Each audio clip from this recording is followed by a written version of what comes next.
عزیز طلبہ السلام علیکم۔ میں عبید الرحمن CMM لیکچرز کے ساتھ آپ کے سامنے حاضر ہوں۔ سال اول کے سبق نمبر 1 اسوہ حسنہ کا تعارف اور خلاصے کے اہم نکات ہم پہلے لیکچر میں دیکھ چکے ہیں۔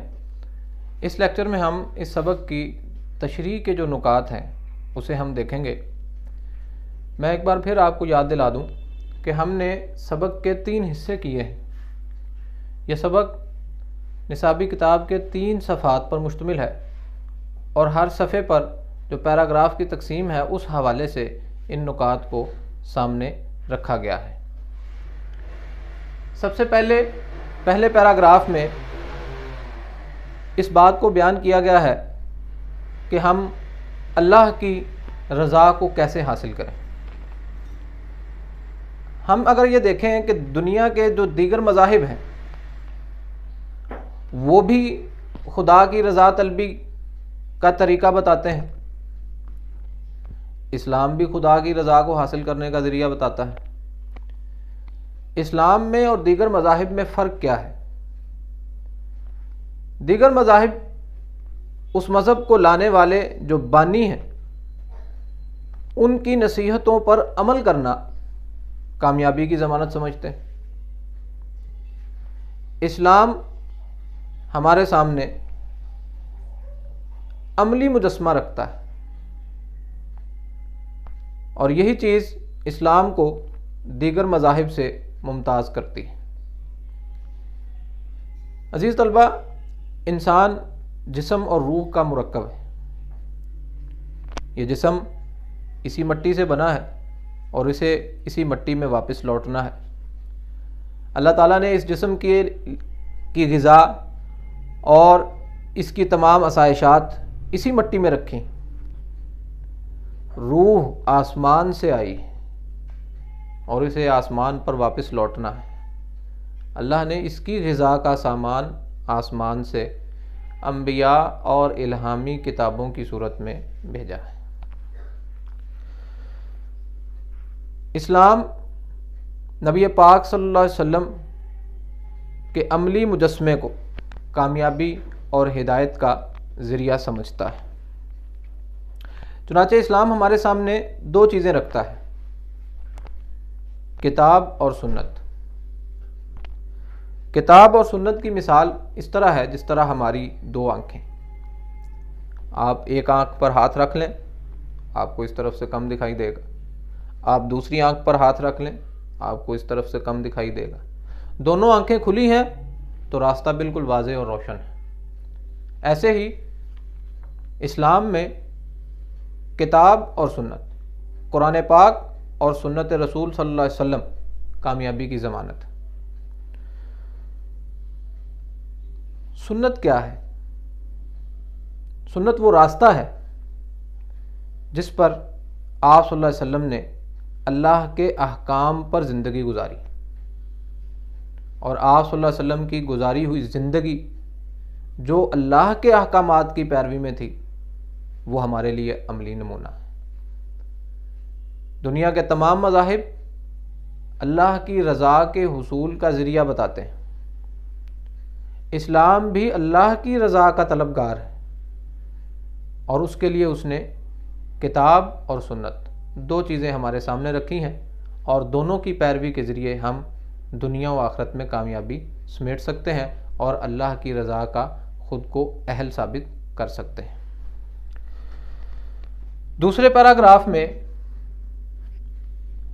مصنف نے یہ بات بیان کی ہے کہ اس دنیا کی بنیاد اختلاف عمل پر ہے۔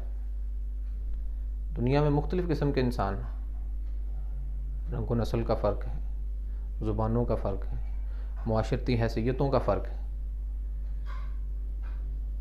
اس پیراگراف میں انسانوں کی چند مخصوص جو حالتیں ہیں، چند مخصوص جو حیثیتیں ہیں، مصنف نے اس کو بیان کیا ہے اور پھر یہ ثابت کیا ہے کہ نبی پاک صلی اللہ علیہ وسلم کی ذات ان حیثیات میں بھی انسان کی رہنمائی کا فریضہ انجام دیتی ہے۔ اس دنیا میں بادشاہ ہیں، کس طرح بادشاہت کریں تو ایک بادشاہ کے لیے آپ صلی اللہ علیہ وسلم کی ذات رہنمائی کا ذریعہ بنتی ہے۔ آپ صلی اللہ علیہ وسلم کی زندگی کے اس حصے کو دیکھے جب آپ صلی اللہ علیہ وسلم بحیثیت ایک حکمران کے، بحیثیت ایک بادشاہ کے لوگوں کے ساتھ معاملات کر رہے تھے۔ اس معاشرے میں اگر کوئی قاضی ہے، عدالت کا جج ہے، تو وہ نبی پاک صلی اللہ علیہ وسلم کی زندگی کے اس حصے کو دیکھے جب آپ صلی اللہ علیہ وسلم نے مدینے کی کچی مسجد میں بیٹھ کر عدل و انصاف پر فیصلے کیے، بلکہ یہاں تک فرما دیا کہ اگر میری بیٹی فاطمہ رضی اللہ تعالیٰ عنہ وہ بھی چوری کرتی تو ان کے بھی ہاتھ کاٹ دیے جاتے۔ ایک عدالت کے قاضی اور جج کو عدل و انصاف کے اس معیار پر پورا اترنا چاہیے۔ اگر کوئی فوج کا سپہ سالار ہے، نبی پاک صلی اللہ علیہ وسلم کی زندگی کا وہ گوشہ جب آپ نے جنگوں کی اور مہمات کی قیادت کی اور وہاں کھڑے ہوتے میدان جنگ میں جہاں بڑے بڑے بہادر کھڑے ہونا جرت اور بہادری کا آخری کارنامہ سمجھتے تھے۔ اگر کوئی غریب ہے تو اسے نبی پاک صلی اللہ علیہ وسلم کی زندگی کے اس حصے کو دیکھنا چاہیے جب تین دن تک چولہا نہیں جلتا تھا، پیٹ پر پتھر باندھے گئے، گھاس تک کھانا پڑی۔ ایک غریب کے لیے نبی پاک صلی اللہ علیہ وسلم کی زندگی کا وہ گوشہ رہنمائی اور ہمت کا باعث۔ اور اگر کوئی اس امت کا امیر آدمی ہے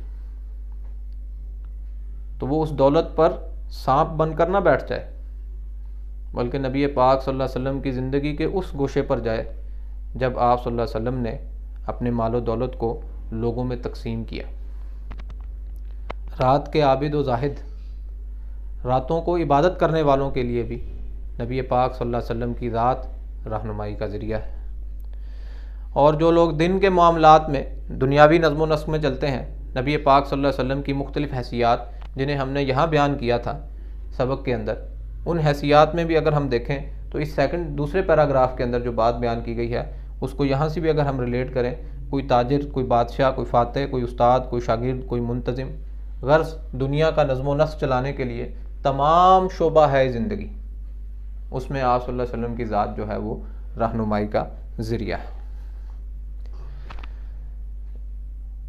انسان کی مختلف حالتیں ہم نے معاشرے کے حوالے سے مختلف حالتوں کو دیکھا۔ ہر انسان کی کچھ بنیادی ضروریات ہیں، اس کی انفرادی حیثیت بھی ہے۔ مثلاً کچھ ایسے کام ہیں جو ہم میں سے ہر انسان روزانہ کرتا ہے اور وہ لازم ہے۔ مثال کے طور پر اگر ہم سبق میں دیکھیں پیراگراف نمبر 3 میں، چلتے پھرتے ہیں، اٹھتے بیٹھتے ہیں، کھاتے پیتے ہیں، سوتے جاگتے ہیں، ہنستے ہیں، روتے ہیں۔ ہر انسان کی ان انفرادی حالات، ان حیثیات میں، ان ضروریات میں، ان مختلف شکلوں میں نبی پاک صلی اللہ علیہ وسلم کی ذات ہمارے لیے رہنمائی کا فریضہ انجام دیتی ہے۔ مثال کے طور پر چند چیزیں آپ کے سامنے میں پیش کرتا ہوں کہ سب سے پہلی چیز ہوئی ہے ہم چلتے پھرتے ہیں۔ اسلام نے زمین پر چلنے پھرنے کے بھی ہمیں آداب سکھائے ہیں۔ زمین پر اکڑ کر مت چلو۔ آپ صلی اللہ علیہ وسلم قدم اٹھا کر چلتے تھے، نہ بہت زیادہ تیز چلتے تھے، نہ بہت زیادہ آہستہ چلتے تھے، درمیانی رفتار سے چلتے تھے۔ ہمارے لیے عملی نمونہ ہے۔ اٹھتے بیٹھتے ہیں، محفل میں اگر آپ نے بیٹھنا ہے تو لوگوں کے کندھے پھلانگ کر آگے جا کر نہ بیٹھیں، جہاں جگہ ملے وہاں بیٹھ جائیں۔ محفل میں ٹانگیں پھیلا کر نہ بیٹھیں، تو بیٹھنے اٹھنے کے آداب ہیں۔ کھاتے پیتے ہیں، رزق حلال کھائیں۔ سب سے پہلی قدغن جو اسلام لگاتا ہے، رزق حلال کھائیں۔ اب کھانا آپ کے سامنے پیش کر دیا گیا ہے، آپ دائیں ہاتھ سے کھائیں، دعا پڑھ کر کھائیں، اس کے اختتام پر دعا پڑھیں۔ ہم لباس پہنتے ہیں، پہلے دایاں پہنیں، دائیں سائڈ سے، پھر بائیں سائڈ سے۔ الغرض اسلام ہر انسان کو ہر حالت میں رہنمائی دیتا ہے، اور انسان کی اس ہر حالت میں تمام تر رہنمائی کے لیے نبی پاک صلی اللہ علیہ وسلم کی ذات نمونہ ہے۔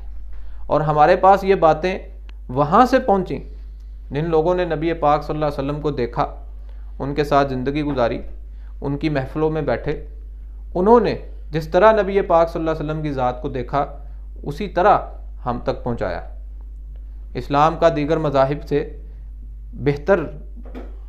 بہتری جو فرق ہے وہ یہی ہے کہ اسلام ہمارے سامنے ایک عملی مجسمہ رکھتا ہے اور اس عملی مجسمے کو کامیابی کی ضمانت قرار دیتا ہے۔ لہذا نصیحت پذیری، آپ صلی اللہ علیہ وسلم کی ذات ہمارے لیے تمام حیثیتوں میں یا ہماری انفرادی حیثیت میں ہر حالت انسانی کے لیے ایک نئی ہدایت کا سبق اور رہنمائی کا درس لے کر آتا ہے اور ہر طریقے سے انسان کی رہنمائی کرتا ہے۔ عزیز طلبہ، پہلے سبق پر، نصابی سبق کے پہلے صفحے کی 3 پیراگراف تھے، ان کے حوالے سے تشریح طلب نکات کی وضاحت کرنے کی کوشش کی گئی ہے۔ امید ہے آپ کو ہمارا لیکچر پسند آیا ہوگا، لہذا CMM لیکچرز کو سبسکرائب کیجئے، لائک کیجئے اور شیئر کیجئے تاکہ علم کی یہ روشنی پھیلتی رہے۔ السلام علیکم۔